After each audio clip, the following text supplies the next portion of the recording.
Alan here. I wanted to answer a question I'm asked an awful lot, and that is, what about guns for self-defense? Now, before I answer the question, I want to remind you, go to surviveanddefend.com. Check out all the resources there.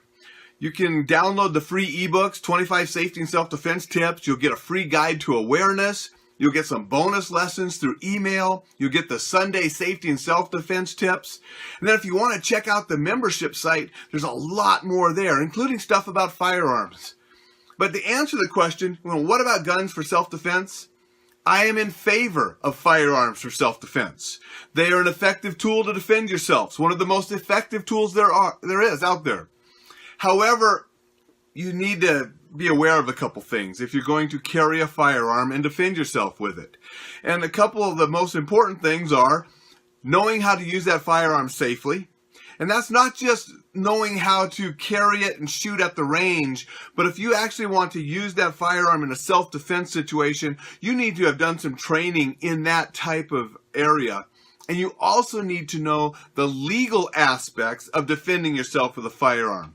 Masa Ayub has some great courses, the Lethal Force Institute. So if you can get some of that training or something similar, you need to do that if you're going to carry a weapon for self-defense.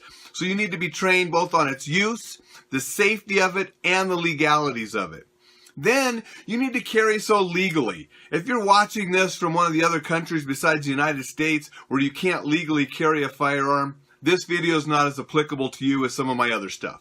But if you're in the United States, where in most places we can carry a firearm, you need to make sure you're doing so legally, because you're just going to get yourself in a lot of trouble if you're carrying a firearm where you shouldn't be.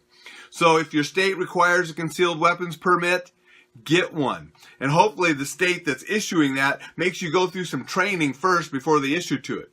That way you've had the training and then you have the legal documents to carry that. Don't be carrying when you're inebriated. And most states will say that even if you have a concealed weapons permit, you're not allowed to carry them into a drinking establishment where you're drinking. There's other federal buildings and other institutions where you're not allowed to carry them. So don't carry them there. You're just going to get yourself in trouble. But by all means, my stance on guns for self-defense, they are an exceptionally good tool if you have the training, you handle them safe and responsible, and you do so legally.